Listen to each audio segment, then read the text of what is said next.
Hello students, मैं doctor Richa, department of political science, GLU college Daltonganj. PG semester 1 के 4th paper जो modern Indian political thought या आधुनिक भारतीय राजनीतिक चिंतन है, उसमें हमें नेहरू जी के राजनीतिक विचारों का भी अध्ययन करना है। तो नेहरू जी के लोकतंत्र संबंधी विचारों को आज आपसे शेयर करने जा रही हूँ। सबसे पहले नेहरू जी का थोड़ा जीवन परिचय ले लें। 14 नवंबर 1889 को इलाहाबाद में मोतीलाल नेहरू के घर जवाहरलाल नेहरू का जन्म हुआ था और 1964 ईस्वी में उनका निधन हो गया था। और उनके पिता बहुत संपन्न वकील थे, इसलिए उनको विदेश पढ़ाई के लिए भेजा गया। ब्रिटेन के ट्रिनिटी कॉलेज से उन्होंने शिक्षा हासिल की थी और 1912 ईस्वी में भारत लौटकर आए। 1915 ईस्वी में उन्होंने कांग्रेस पार्टी ज्वाइन कर ली थी और उसके बाद से वो सक्रिय रूप से कांग्रेस पार्टी से जुड़े रहे और स्वतंत्रता आंदोलन में पूर्ण सक्रियता के साथ हिस्सा लिया था। तो इस तरीके से हम देखते हैं कि 1929 में नेहरू जी की अध्यक्षता में कांग्रेस की कार्य समिति की बैठक हुई थी, जिसमें पूर्ण स्वतंत्रता का प्रस्ताव रखा गया था, जो सर्वसम्मति से माना गया था। इसके बाद 8 अगस्त 1942 को भारत छोड़ो आंदोलन या क्विट इंडिया मूवमेंट बम्बई के कांग्रेस के अधिवेशन में पास किया गया और 9 अगस्त 1942 से देश भर में भारत छोड़ो आंदोलन की शुरुआत हो गई थी और गांधी जी और नेहरू जी समेत सारे बड़े नेता जेल में डाल दिए गए। परिणाम ये हुआ कि वायसराय लॉर्ड वेवेल ने नेहरू जी को 14 अगस्त 1946 को इंटरिम गवर्नमेंट या अंतरिम सरकार बनाने के लिए आमंत्रित किया और 2 सितंबर 1946 ईस्वी को अंतरिम सरकार बन भी गई थी भारत में। और सपना यही था कि अखंड रूप में भारत आज़ाद होगा, लेकिन दुर्भाग्यवश 1947 में आज़ादी तो मिली, लेकिन भारत 2 टुकड़ों में बंट गया था, पाकिस्तान और हिंदुस्तान। तो हिंदुस्तान के प्रथम प्रधानमंत्री बनने का सौभाग्य नेहरू जी को मिला। उनका वैचारिक योगदान भी बहुत महत्वपूर्ण है, इसीलिए इतिहास और राजनीति के दृष्टिकोण से उनको 20वीं शताब्दी के एक महत्वपूर्ण व्यक्तित्व के रूप में किसी भी तरह से नज़रअंदाज नहीं किया जा सकता है। वो प्लेटो, अरस्तु, मार्क्स या मिल की तरह राजनीतिक विचारक तो नहीं थे, फिर भी उनके जो भी किताबें हैं या जो वैचारिक विरासत है वो बहुत अमूल्य है, जिसका अनुकरण करके हम अभी भी अपनी लोकतांत्रिक पद्धति में बहुत से सुधार ला सकते हैं। Glimpses of world history, discovery of India, आत्मकथा, पिता के पत्र पुत्री के नाम, ये सब उनकी बहुत प्रसिद्ध किताबें हैं जो सभी स्टूडेंट्स को और दूसरे पाठकों को भी पढ़नी चाहिए। अब हम देखते हैं कि उनके जीवन मूल्य क्या थे। तो चूँकि करीब 30 वर्ष तक वो गांधी जी के सानिध्य में रहे थे, इसलिए उन पर गांधी जी का बहुत गहरा असर पड़ा था। इसी का परिणाम ये था कि उन्होंने समाजवाद को तो स्वीकार किया था, लेकिन पूर्ण रूप में स्वीकार नहीं किया था। अब जैसा कि हम जानते हैं कि वो 20वीं शताब्दी का शुरुआती दौर था और मार्क्सवाद उस समय बहुत एक आकर्षक विचारधारा के रूप में पूरी दुनिया भर में आई थी और लोगों के सामने सपना जगा रही थी कि मार्क्सवाद या समाजवाद को अपनाने से क्रांति आएगी और एक समतामूलक समाज का सपना साकार हो सकेगा। तो नेहरू जी इससे कैसे अछूते रह सकते थे? वो भी समाजवाद से प्रभावित हुए और उन्होंने आचार्य नरेंद्र देव जैसे समाजवादियों को कांग्रेस समाजवादी पार्टी के आयोजनों में भी सहयोग किया था, लेकिन वो कांग्रेस समाजवादी पार्टी में कभी शामिल नहीं हुए थे। इस तरीके से उन्होंने समाजवाद को अहिंसक रूप में स्वीकारा और इंग्लैंड में रहने के दौरान वे फेबियन समाजवादियों और हेरोल्ड लॉस्की जैसे उदारवादी प्रोफेसर और चिंतकों के प्रभाव में भी आए, जिससे उदारवाद और संसदीय लोकतंत्र के प्रति भी उनकी आस्था थी। तो उन्होंने भारत में दोनों का मिला जुला रूप अपनाने का प्रयास किया और काफ़ी हद तक उसमें सफल भी रहे।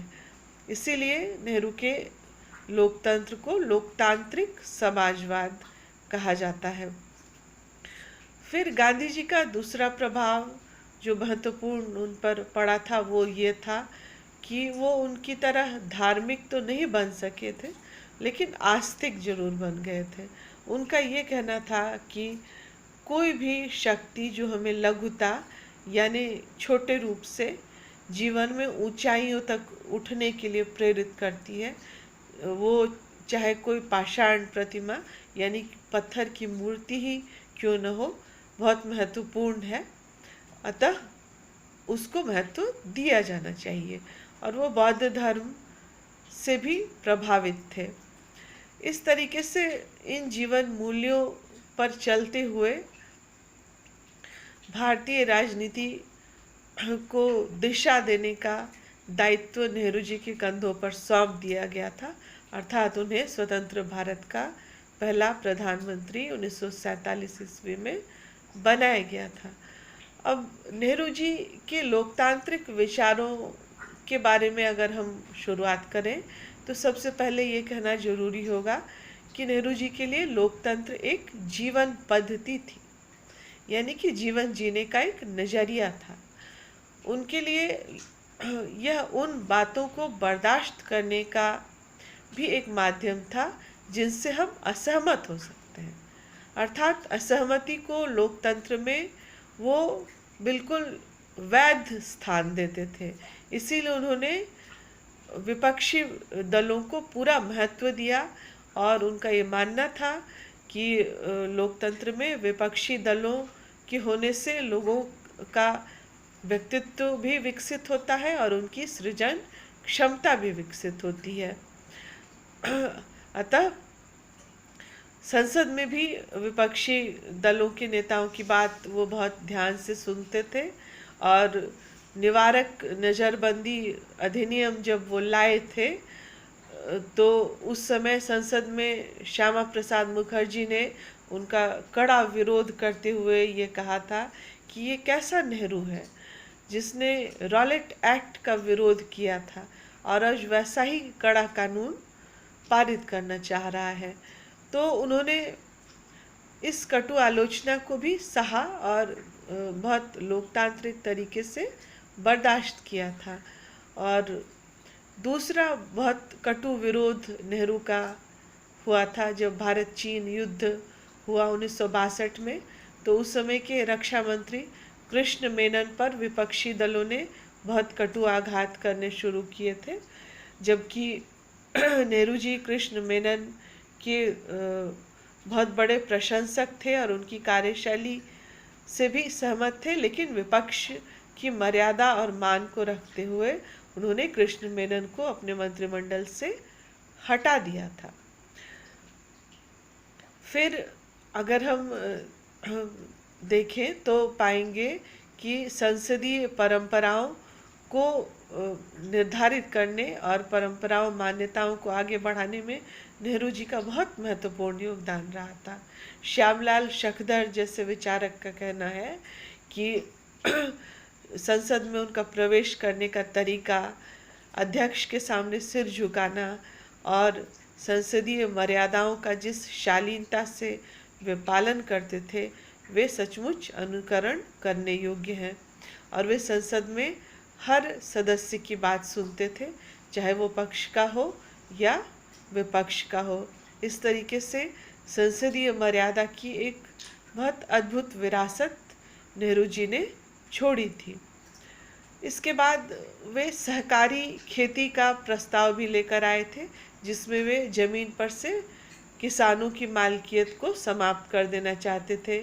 इस पर भी विपक्ष का विरोध हुआ था और उन्होंने विपक्ष के विरोध के सामने घुटने टेके थे और लोकतांत्रिक तरीके से उन्होंने ये माना कि मैं सहकारी खेती के प्रस्ताव को वापस लेता हूँ। इस तरीके से लोकतांत्रिक मूल्यों को आगे बढ़ाने में नेहरू जी ने शुरुआती वर्षों में ही, जब भारत आज़ाद हुआ था उसके बाद के वर्षों में ही जो सकारात्मक प्रयास किए थे, उससे आज के राजनेताओं को भी प्रेरणा लेने की बहुत ज़रूरत है। उसके बाद लोकतंत्र की सफलता के लिए नेहरू जी का ये कहना था कि जातिवाद को समाप्त होना बहुत ज़रूरी है। उनके अनुसार लोकतंत्र और जातिवाद एक दूसरे के बिल्कुल विरोधी हैं, अर्थात लोकतंत्र स्थापित हो जाएगा तो जातिवाद अपने आप जड़ से खत्म हो जाएगा और वे इसे समाज में एक काला धब्बा मानते थे। लेकिन दुर्भाग्य की बात यह है कि नेहरू जी का ये स्वप्न साकार नहीं हो सका, क्योंकि राजनीतिक दलों ने वोट बैंक की राजनीति ही शुरू कर दी है और वे दल के आधार पर अपने अपने दल के हितों को साधने के लिए जातिगत भावनाओं को भड़काते हैं, उकसाते हैं और उसके आधार पर अपनी राजनीतिक रोटी सेकते हैं। तो जातिवाद को समाप्त करने का जो सपना नेहरू जी ने देखा था वो असफल रहा, इसीलिए हमारा लोकतंत्र भी स्वस्थ रूप से नहीं चल पाता है और कमज़ोर हुआ है। फिर उन्होंने लोकतंत्र की मजबूती के लिए धर्मनिरपेक्षता या सेक्युलरिज्म को भी अपनाया जाना जरूरी समझा। उनका संविधान सभा में बहुत प्रसिद्ध भाषण है कि जब राजनीति और मजहब एक हो जाते हैं तो सांप्रदायिकता जन्म लेती है, जो किसी समाज, व्यक्ति और पूरे विश्व के लिए बहुत खतरनाक और जहरीली होती है। चूँकि उन्होंने भारत विभाजन की विभीषिका और नरसंहार को अपनी आंखों से देखा था, इसलिए वो फिर से नहीं चाहते थे कि जनता धर्म के नाम पर किसी भी छलावे में दोबारा आए, क्योंकि उसका नतीजा बहुत नकारात्मक और भयानक होता है। ये नेहरू जी ने अपनी आंखों से देखा था। इसलिए वो चाहते थे कि हर व्यक्ति को धार्मिक आज़ादी हो और धर्म के नाम पर कभी भी राजनीति न की जाए।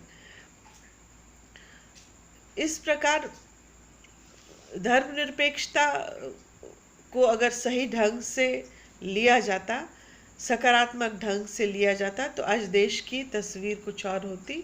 लेकिन धर्मनिरपेक्षता को तो आज एक असफल अवधारणा कहा जाता है और ये कहा जाता है कि ये पश्चिमी देशों से भारत में लाकर थोप दी गई। नेहरू जी ने जैसे दूसरे मॉडल अपनाए, वैसे ही सेक्युलरिज्म का पश्चिमी मॉडल भारत पर भी थोपा था, इसीलिए असफल रही। इस पर अलग से विचार मंथन किया जा सकता है और पूरा लेक्चर सीरीज इस पर चल सकती है। तो फिर हम आगे देखते हैं लोकतंत्र के बारे में। नेहरू जी महिलाओं को भी लोकतंत्र में उतना ही महत्व देते थे। उनका ये कहना था कि महिलाएं देश की आधी आबादी हैं और अगर आधी आबादी की सहभागिता नहीं होगी, उनको समानता, आज़ादी और पूरे अधिकार नहीं मिलेंगे, तो हम लोकतंत्र के पूर्ण होने का सपना देखेंगे भी तो वो बेकार और निष्फल जाएगा। तो महिलाओं की आज़ादी और लोकतांत्रिक अधिकारों के लिए उन्होंने भरसक प्रयास किए। हालांकि काफ़ी विवादास्पद मुद्दे भी रहे हैं, जैसे कि हिंदू कोड बिल जो नेहरू उस समय लाए, तो ये महिलाओं को बराबरी का दर्जा देने के खिलाफ था। नेहरू के बहुत से निर्णय विवादास्पद हैं, जिसकी चर्चा पहले भी की गई है। तो लेकिन ईमानदार नेता के रूप में नेहरू जी महिलाओं को बराबरी का दर्जा तो देना चाहते थे, इससे इनकार नहीं किया जा सकता है। फिर जनजातियों के प्रति भी नेहरू जी बहुत संवेदनशील थे, और वो ये चाहते थे कि आदिवासी जातियाँ, जनजातियाँ जो भी हैं, वो अपने स्वाभाविक रूप में ही रहें और उसी रूप में विकसित हों, तो वो संरक्षित रह सकेंगी। क्योंकि उनकी जो परंपराएं हैं, मर्यादाएं हैं, वो अनूठी हैं और अपने आप में हमारे चिरंतन काल की धरोहर को समेटे हुए हैं। तो उनके साथ छेड़छाड़ ज़्यादा नहीं की जानी चाहिए। आदिवासी संस्कृति और मूल्यों को बरकरार रखा जाए, तब भी हमारा लोकतंत्र सफल होगा, ऐसा उनका मानना था। इस तरीके से हम देखते हैं कि समाजवाद के अहिंसक रूप और ब्रिटेन और दूसरे उदारवादी लोकतंत्र के लोकतांत्रिक मूल्यों को मिलाकर भारत में एक सफल लोकतंत्र का ताना बाना नेहरू ने रचा था, और उसका पूरा खाका या ब्लूप्रिंट हमारे सामने नेहरू जी रख कर गए हैं, चाहे वो व्यावहारिक रूप से हो या वैचारिक रूप से किताबों के रूप में हो। तो हम उनका अनुकरण करें, और उनकी इस बात को भी हमें याद रखना चाहिए कि लोकतंत्र का अर्थ ये नहीं है कि हम अराजक हो जाएं। लोकतंत्र की पहली शर्त जो है वो अनुशासन जरूर होनी चाहिए, तभी हमारे अधिकार और हमारे जो भी मूल्य और मान्यताएं हैं वो सफलतापूर्वक हमारे समाज में संचालित हो सकेंगी। इस तरीके से नेहरू जैसे विराट व्यक्तित्व, जिनसे हमारे कई मामलों में मतभेद भी हो सकते हैं, लेकिन इसके बावजूद देश को शुरुआती दिनों में स्वतंत्रता के बाद गढ़ने में उनका योगदान अप्रतिम है, जिसमें हम उंगली उठा नहीं सकते हैं और उन पर और उनकी ईमानदारी पर शक नहीं कर सकते हैं। निस्संदेह नेहरू जैसे ईमानदार और व्यक्तित्व के धनी व्यक्ति को और उनके विचारों को याद रखा जाना चाहिए। Thank you.